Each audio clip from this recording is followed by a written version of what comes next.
Welcome students. तो फिर आज मैं एक बार और आपके सामने फार्म मशीनरी का लेक्चर लेके आया हूँ।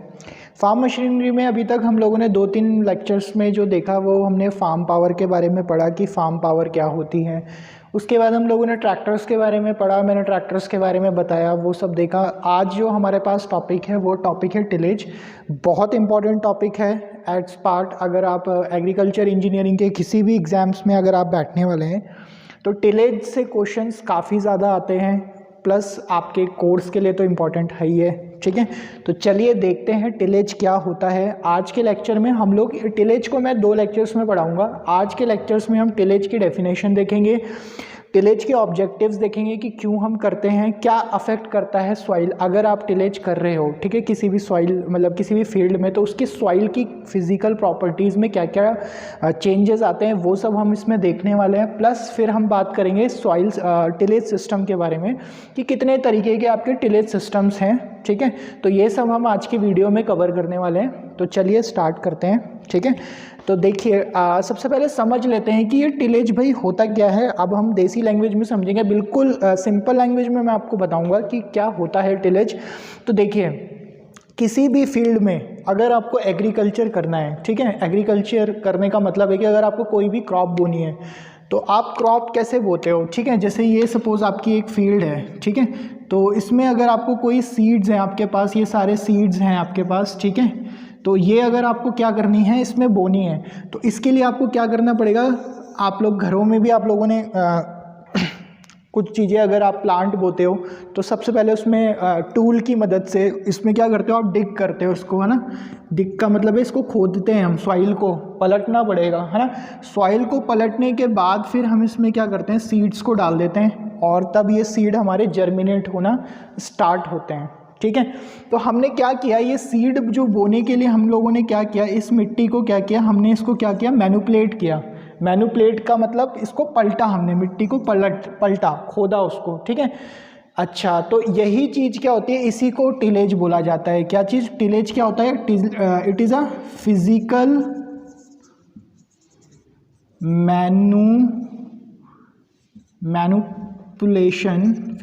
Manipulation of soil.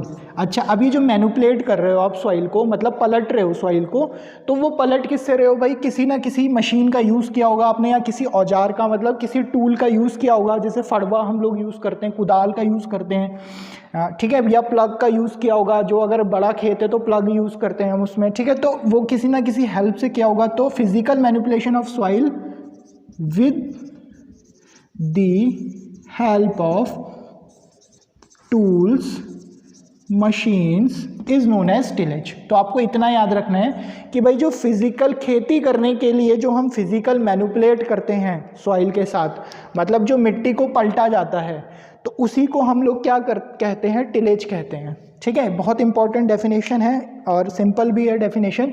तो आपको याद रखना है कि जब भी आपको सीड बोना है या कुछ भी आपको एग्रीकल्चर करना है तो टिलेज जो है बहुत इंपॉर्टेंट है और प्राइमरी फैक्टर है, आपको टिलेज करना ही पड़ेगा। ठीक है, तो टिलेज कैसे, अब टिलेज की डेफिनेशन आप लोगों को समझ में आ गई होगी क्या है। फिजिकल मैनुपुलेशन मतलब खेती करने के लिए जो हमें मिट्टी को पलटना पड़ता है, फिजिकल मैनुपुलेट करना पड़ता है, और किससे, with the help of tools या मशीन्स का अगर आप मदद लेते हो तो उसको क्या कहा जाता है, टिलेज कहा जाता है। ठीक है, एक बात बहुत इंपॉर्टेंट है इसमें जो आपको याद रखनी है, मैंने यहाँ पे फिजिकल मैनिपुलेशन पे बहुत फोकस किया है। ठीक है, फिजिकल मैनिपुलेशन मतलब जो उसकी एक्चुअल में जो कंडीशन है, ठीक है, केमिकली हम कोई भी चेंज नहीं करते टिलेज में। ठीक है, ये इसकी बहुत ज़्यादा इसकी आप एडवांटेज भी बोल सकते हो बहुत बड़ी, कि जब भी आप टिलेज करते हो तो आप उसकी फिजिकली मैनिपुलेशन करते हो, आप उसमें कोई केमिकल का यूज़ नहीं करते। तो ये आपको याद रखना है, कंपटीशन में ये पूछा जाता है कई बार कि टिलेज क्या है, physical manipulation, physical plus chemical. तो आपका जो टिलेज है वो सिर्फ फिजिकल मैनिपुलेशन है, आप इसमें कोई भी केमिकल्स का यूज़ नहीं करते। ठीक है, तो चलो भाई, ये तो थी इसकी डेफिनेशन, ये हमने डेफिनेशन देख ली इसकी कि डेफिनेशन क्या है, physical manipulation of soil with the help of tools and machine is known as tillage. ठीक है, अब बात कर लेते हैं भाई ये जो टिलेज है ये वर्ड आया कहाँ से। ठीक है, तो ये जो टिलेज वर्ड है ये वर्ड आया कहाँ से, तो ये जो टिलेज है ये जो कौन सा वर्ड है, ये है एंग्लो एंग्लो सैक्सन वर्ड है, ठीक है, क्या है, एंग्लो सैक्सन वर्ड है, ठीक है, दो वर्ड से मिलके बना है, एक होता है टिलियन, ठीक है, एक होता है आपका टिलियन और एक होता है आपका टियोलियन, ठीक है, टियोलियन, एक है TILIEN टिलियन और एक है टियोलियन। इन दोनों का ही मतलब क्या होता है कि आपका इसका मतलब क्या होता है, टू प्रिपेयर, ठीक है, to prepare soil for seed to sow, मतलब बीज बोने के लिए सॉइल को प्रिपेयर करना, इसका जो आपका क्या होता है, मीनिंग होता है। और क्या है, ये कहाँ से लिया गया है, it is Anglo Saxon word. तो ये आपको याद रखना है टर्म्स, क्योंकि ये डायरेक्ट पूछे जाते हैं कि भाई जो टिलेज है, वो टिलेज जो वर्ड है वो कहाँ से लिया गया है, तो वो एंग्लो सैक्सन वर्ड है ये, ठीक है। दूसरी चीज़, जो ये टिलेज है वो टिलियन और टियोलियन ये वर्ड्स थे, इनसे मिलके बना है, इन जिनका मतलब क्या होता है, मतलब होता है to prepare soil for seed to sow. तो ये आपको इसके बारे में, वर्ड के बारे में याद रखना है कि टिलेज वर्ड जो है वो कहाँ से और कैसे लिया गया है और कौन कौन से वर्ड हैं जो इसमें हम लोग करते हैं, ठीक है। अच्छा, अब एक चीज़, ये बात आ गई हमारी, ये तो थी इसके वर्ड्स की बात, डेफिनेशन हम लोगों ने देख ली, ठीक है। अच्छा, एक वर्ड आता है इसमें, इसी में एक वर्ड आता है हमारा टिल्थ, बहुत इंपॉर्टेंट वर्ड है, बहुत बार पूछा जाता है टिल्थ क्या होता है। तो टिल्थ बेटा बच्चों क्या होता है, टिल्थ हमारा जो हमने फिजिकल मैनिपुलेट किया ना सॉइल को, टिलेज में जो फिजिकल मैनिपुलेट किया सॉइल को, मतलब आपने उसे खोदा या जो भी किया, उसके बाद जो फिजिकल कंडीशन आई, ठीक है, तो मैं यहाँ पे लिख रहा हूँ, it is a physical condition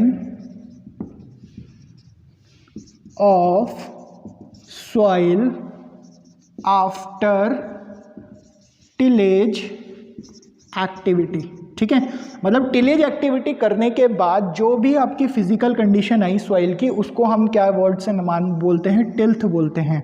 और इसमें आपको एक चीज़ और ध्यान रखनी है कि भाई जो फिजिकल कंडीशन है आफ्टर टिलेज जितनी ज़्यादा होगी, मतलब अगर गुड है, मतलब जो टिल्थ जो किया आई है, मतलब जो कंडीशन आई है आफ्टर टिलेज, वो जितनी ज़्यादा अच्छी होगी भाई उतना अच्छे आपके क्या होंगे, सीड ग्रोथ के लिए वो क्या है, काफ़ी अच्छे हैं। तो जितनी ज़्यादा अच्छी टिल्थ उतना अच्छा आपकी सीड ग्रोथ, मतलब जो फील्ड में आप लगा रहे हो वो काफ़ी अच्छे से क्या होंगे, ग्रो कर पाएंगे, ठीक है।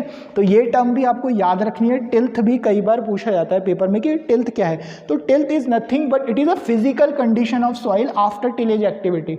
जो आपकी मिट्टी जब आप पलट देते हो, पलटने के बाद आपके खेत में जो मिट्टी की कंडीशन होती है ना, तो उसी को टिल्थ बोला जाता है, ठीक है।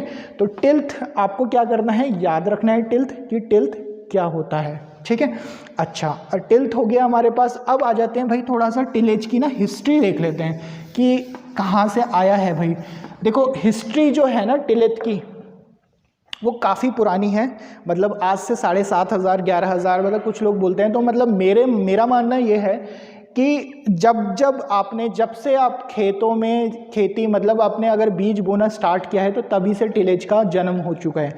क्योंकि टिलेज होता ही क्या है, फिजिकल मैनिपुलेट करना। अगर आपको कोई भी प्लांट अगर लगाना है या क्रॉप उगानी है तो हम वहाँ पे मिट्टी को खोदते हैं। तो जब से मिट्टी को खोदना स्टार्ट हुआ तब से टिलेज हम बोल सकते हैं कि टिलेज क्या है, वो आपका इन्वेंट हुआ है। तो ये ज़्यादा आई थिंक 11,000 साल पहले से जो है हमारा चलता हुआ आ रहा है। तो इतनी डेट हमें याद नहीं रखनी क्योंकि इतना पूछा नहीं जाता। जो हमें याद रखना है इसकी हिस्ट्री में वो हम यहाँ लिखेंगे।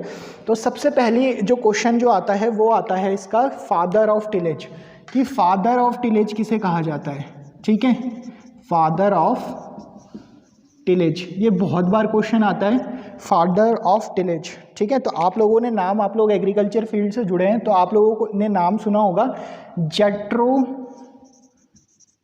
जेट्रो टिल का, ठीक है।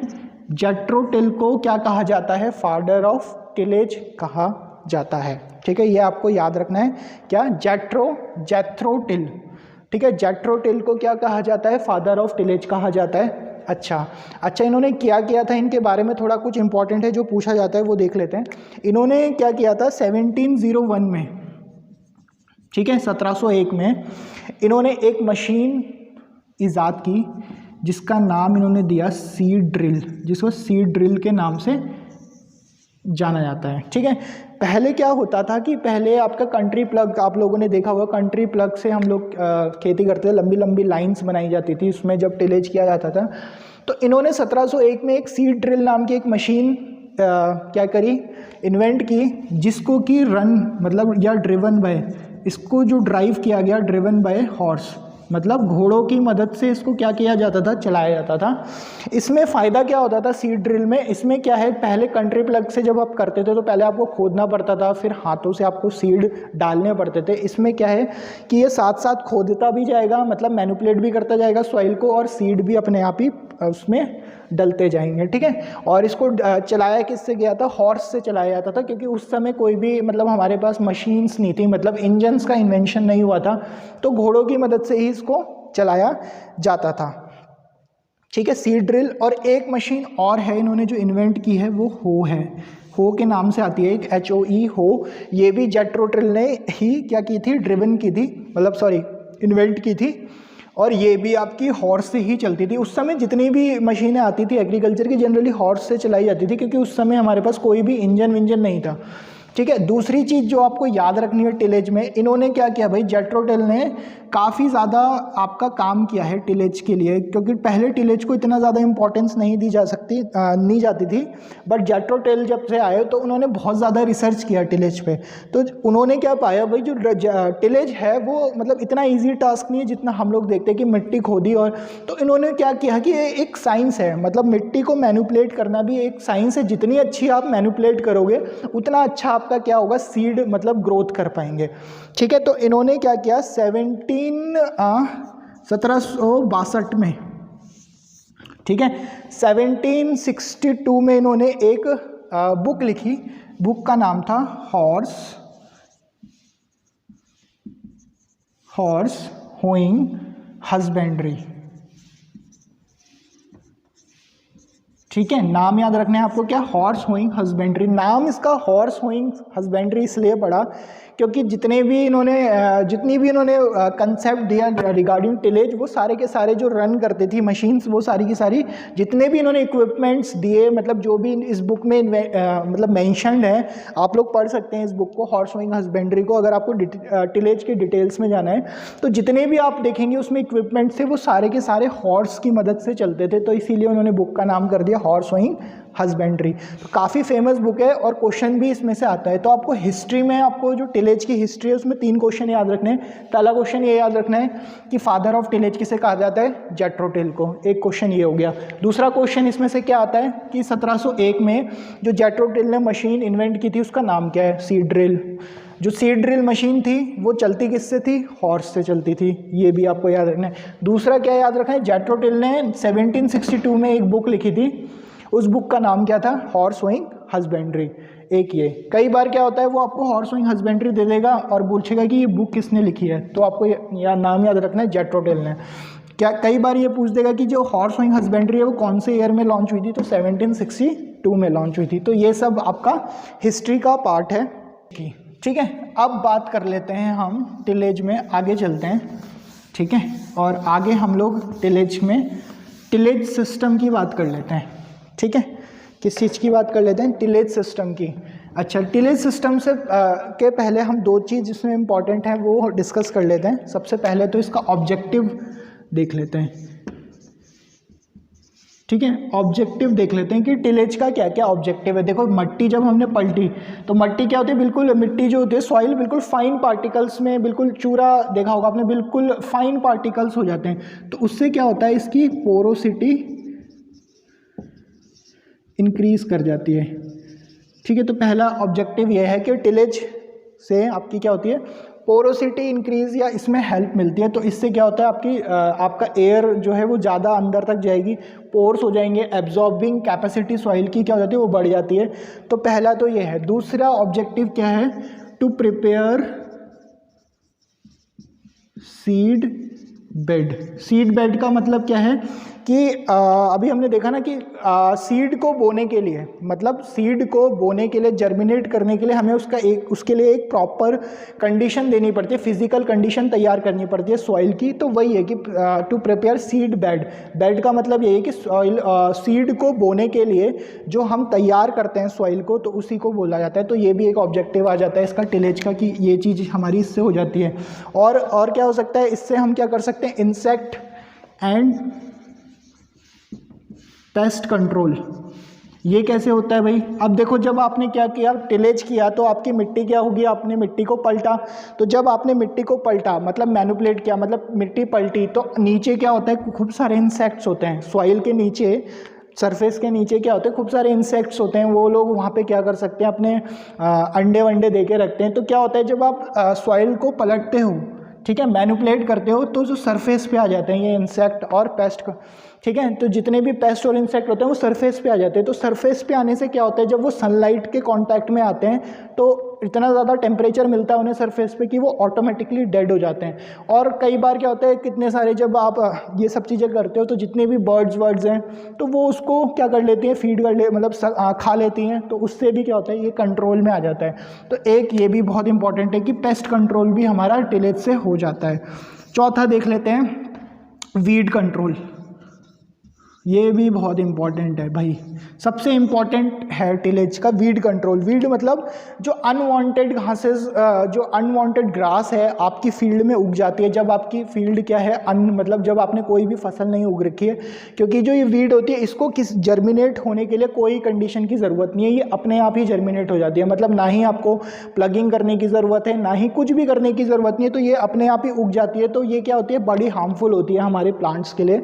तो इसका भी जब आप टिलेज करते हो तो ये अपने जड़ों से उखड़ जाती है, तो इसका भी कंट्रोल हो जाता है हमारा, किससे, टिलेज की हेल्प से, ठीक है। आपका डिजीज़ कंट्रोल हो जाता है। कई बार क्या होता है, अगर आपकी कुछ डिजीज़ हो रही है, डिजीज़ कंट्रोल भी हम कर सकते हैं इससे, ठीक है। डिजीज़ कंट्रोल कैसे होता है कि जैसे सपोज़ आपने की जो फील्ड है, वो फील्ड में काफ़ी ज़्यादा मतलब इंसेक्ट्स अगर आपके होंगे, तो वो क्या करेंगे, आपकी क्रॉप को ख़राब करेंगे। तो अगर आपका वीड पेस्ट कंट्रोल हो रहा है, तो अपने आप ही डिजीज़ भी, मतलब जो बीमारियां लग जाती हैं आपके प्लांट्स में, वो भी कम हो जाती हैं। तो ये तो थे इसके ऑब्जेक्टिव्स, कि क्या क्या ऑब्जेक्टिव्स हैं टिलेज के, ठीक है। अब हम इसमें एक चीज़ और देख लेते हैं कि भाई अफेक्ट क्या पड़ेगा हमारा सॉइल पे, ठीक है। बहुत बार एक इंपॉर्टेंट क्वेश्चन इसमें से आ जाता है, कई बार क्वेश्चन शॉर्ट नोट्स में भी आ जाता है, अफेक्ट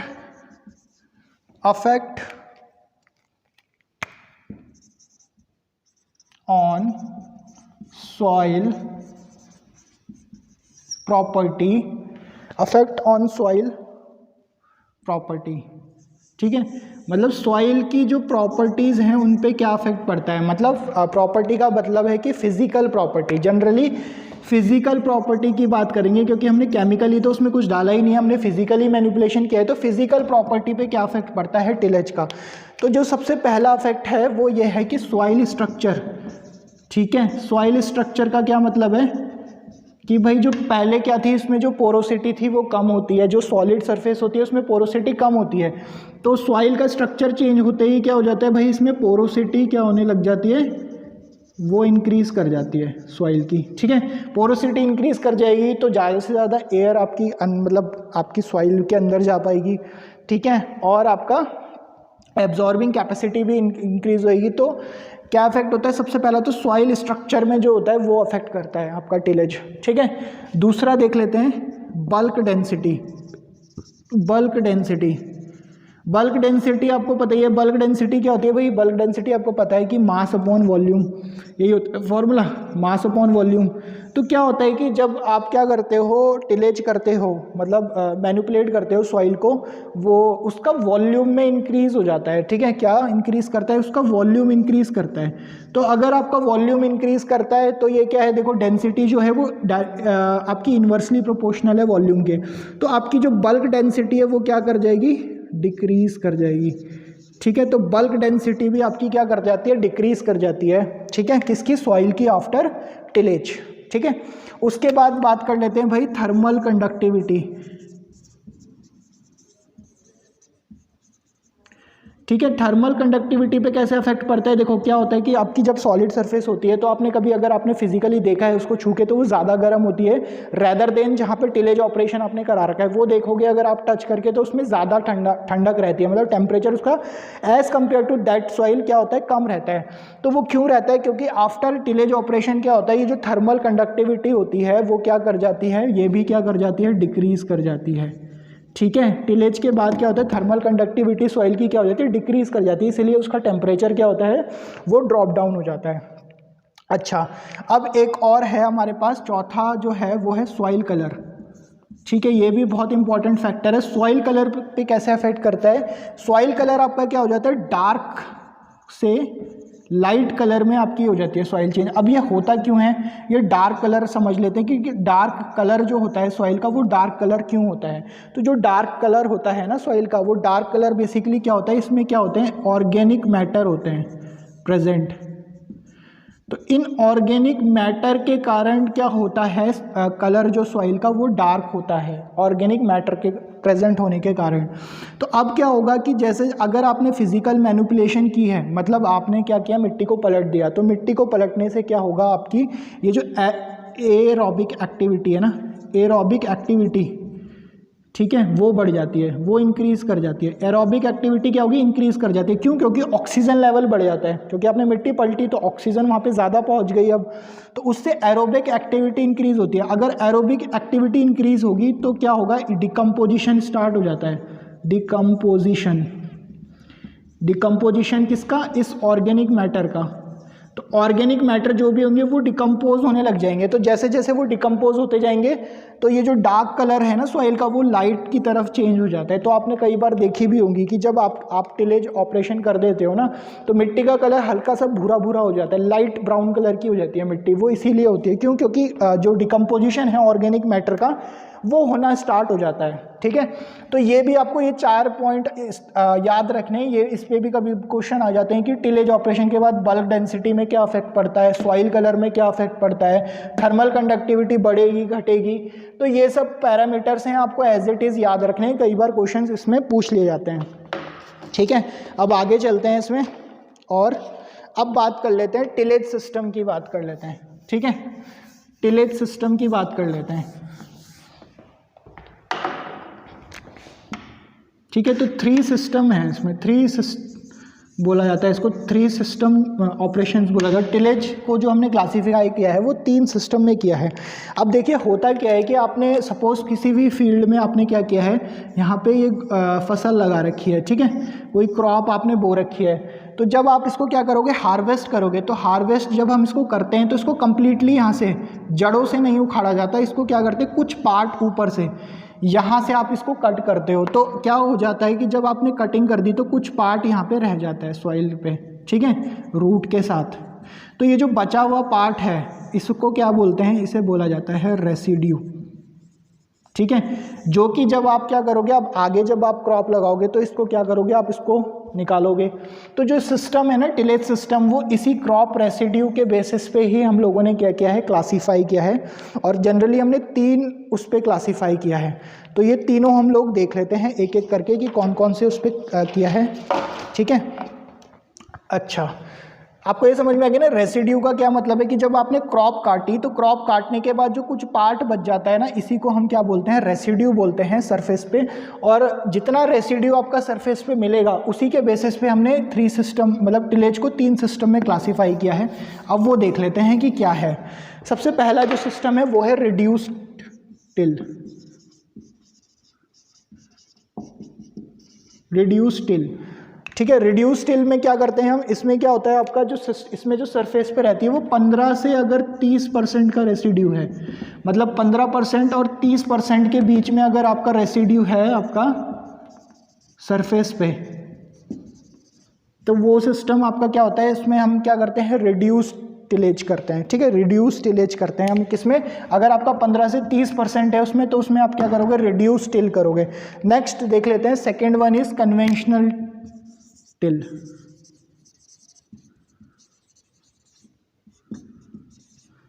कन्वेंशनल टिल में क्या होता है, कन्वेंशनल टिल में अगर आपका क्या है लेस देन 15% से लेस आपका क्या है, रेसिड्यू है सरफेस पे, ठीक है। 15% से लेस रेसिड्यू है सरफेस पे, तो आप किस पे जाते हो आप तब जाते हो आपका कन्वेंशनल टिल पे जाते हो। और इसमें काफ़ी अच्छा होता है क्योंकि आपका जो रेसिड्यू है बहुत ही ज़्यादा घट गया है, तो आपका वीड कंट्रोल काफ़ी अच्छा हो गया। वीड कंट्रोल इसमें क्या होता है, बहुत बेटर होता है, weed control is good, weed control बहुत ज़्यादा अच्छा होता है कन्वेंशनल टिल में। तो कन्वेंशनल टिल हम इसीलिए करते हैं, मतलब करने के बाद क्या होता है, आपका 15% से कम रेसिड्यू हमारा बचता है, तो इतनी ज़्यादा टिलेज की जाती है, मतलब इतने ज़्यादा आप जो लगाते हो, प्रॉपर हैरो लगाते हो, प्लगिंग करते हो, तो वो काफ़ी अच्छा होता है इसमें कन्वेंशनल टिल में। रिड्यूस टिल में आपको याद रखना है कि कितना सरफेस में मिलता है, 15 से 30% का मिलता है, ठीक है। नेक्स्ट आ जाता है आपका कन्वेंशनल टिलेज के बाद आता है कंजर्वेशन टिल, ठीक है, कंजर्वेशन टिल, ठीक है, कंजर्वेशन टिलेज, ठीक है। कंजर्वेशन टिलेज में जनरली क्या होता है, आपका अबव रहता है, मतलब जो क्रॉप रेसिड्यू है वो 30% से अबव, मतलब 30% से ऊपर है, तो काफ़ी ज़्यादा रेसिड्यू है, तो इसका कोई फ़ायदा मुझे लगता नहीं है कि होता है, क्योंकि जो क्रॉप रेसिड्यू है ऑलरेडी इतना ज़्यादा है इसमें, ठीक है। तो इसमें वीड कंट्रोल तो आपकी ऑलरेडी होगी ही नहीं, कभी भी नहीं होगी। कन्वेंशनल टिलेज और इसके मुकाबले में, रिड्यूस और कन्वेंशनल के मुकाबले में जो कंजर्वेशन टिलेज है, इसमें क्या होता है, आपका काफ़ी ज़्यादा वीड मिलती है, क्योंकि क्या होता है इसमें आपका क्लीनिंग में काफ़ी ज़्यादा वो मिलती है आपकी, ठीक है। अब जो ये होता है ना कन्वेंशनल टिलेज, इसमें आपके आते हैं 2-3 आते हैं इसमें। एक होता है आपका नो टिल, एक इसको मिनिमम भी बोलते हैं, जिसको मिनिमम के नाम से भी जानते हैं, मिनिमम टिल, ठीक है, मिनिमम टिल, नो टिल, और एक आता है आपका रिज, ठीक है, और एक होता है मल्च, MULCH, मल्च टिल, ठीक है। तो इनको देख लेते हैं ये क्या होते हैं। देखो मल्च टिल में क्या होता है, मल्च टिलेज में आप क्या करते हो कि आप क्या करते हो, जितनी भी आपकी जो वीड होती है ना, उसको जड़ से उखाड़ते हो आप, बिल्कुल जड़ से अपने हाथों से उखाड़ के और आपने खेतों में फेंक दिया, वहीं पे फेंक देते हैं, ठीक है। तो वो क्या होती है, आपकी मल्च टिल होती है। तो मल्च टिल में याद रखना है कि क्या होता है, उसमें हम क्या करते हैं, जो भी आपका अनवांटेड ग्रास है उसको जड़ों से उखाड़ा जाता है और उसको वहीं पे फील्ड पे ही छोड़ देते हैं, उखाड़ते हैं जड़ों से और उखाड़ के उसको फेंक देते हैं, तो उसमें काफ़ी ज़्यादा सरफेस पे वीड मिलती है, इसीलिए ये मल्च टिल जो है कंजर्वेशन का ही पार्ट है। नेक्स्ट आ जाते हैं, आप इसमें देख लेते हैं नो टिल में और मिनिमम टिल में, ठीक है। मिनिमम टिल, नो टिल और ज़ीरो टिल में देख लेते हैं। इसमें क्या होता है आपका, इसमें बेसिकली आपका क्या होता है, नो टिल और मिनिमम टिल में क्या करते हैं हम लोग, इसमें बेसिकली आपका क्या होता है, जैसे ये आपने फील्ड बो रखी है, ठीक है। तो रिज में क्या होता है आपका, जिस लाइन में, मतलब जहाँ जहाँ सिर्फ आपको क्रॉप बोनी है, आप उन्हीं लाइन में खेती करते हो। इसमें रिज टिल में बस उन्हीं चीज़ों के लिए आप क्या करते हो, वहीं की आपकी जो वीड सरफेस है वहीं पे आप क्या करोगे, उसी में टिलेज करोगे। लेकिन जो नो टिल और ज़ीरो टिल होती है, उसमें क्या होता है, इसमें और भी रिड्यूस होता है। मतलब सपोज आपको यहाँ पे सिर्फ यहाँ पे सीड बोनी है, आपको फिर यहाँ पे सीड बोनी है, उसके बाद यहाँ सीड बोनी है, उसके बाद यहाँ सीड बोनी है, उसके बाद यहाँ सीड बोनी है, उसके बाद यहाँ। तो आप क्या करोगे, सिर्फ इन्हीं पार्ट पे आप क्या करोगे, क्रॉप में इन्हीं पार्ट को आप क्या करते हो, डिग करते हो, ठीक है। इन्हीं पार्ट को आप डिग करते हो और इन्हीं को आप क्या करते हो, उसको निकालते हो। तो ये होता है आपका नो टिल और मिनिमम टिल, ठीक है, जिसमें आपको क्या करते हैं, इसमें और ज़्यादा रिड्यूस हो जाता है, मतलब सिर्फ उन्हीं पार्ट को करते हो, बाकी जगह पे जो आपकी जो क्रॉप वो है, आपकी वीड है, वो वहीं की वहीं स्टेबल रहती है। तो इसमें क्या होता है, सबसे ज़्यादा आपकी क्या होती है, इसमें वीड कंट्रोल इसमें ना के बराबर होता है। तो जो कंजर्वेशन टिलेज है, इसमें जो अगर आप वीड कंट्रोल की बात करो, ये सबसे ज़्यादा इसकी क्या है, डिसएडवांटेज है। तो इसमें आपको क्या करना पड़ता है, कुछ केमिकल फर्टिलाइजर्स का यूज़ करना पड़ता है टू कंट्रोल द वीड। तो ये इसकी एक तरीके से डिसएडवांटेज है कंजर्वेशन टिलेज की, क्योंकि इसमें आप क्या कर रहे हो, इसमें आपको केमिकल का यूज़ करना पड़ रहा है। बल्कि जब हमने टिलेज स्टार्ट किया था, तो मैंने टिलेज में बताया था कि टिलेज की एडवांटेज ये थी कि हम इसमें फिजिकल मैनिपुलेट करते हैं वीड कंट्रोल के लिए। लेकिन कंजर्वेशन टिलेज में आपको क्या करना पड़ेगा, तीनों में यही है, क्योंकि इसमें भी आप क्या कर रहे हो, मल्च टिल में भी आप उखाड़ के वहीं फेंक दे रहे हो, तो उसको सड़ाने के लिए, उसको ख़राब करने के लिए आपको कुछ ना कुछ केमिकल डालना पड़ेगा ताकि जल्दी से हो।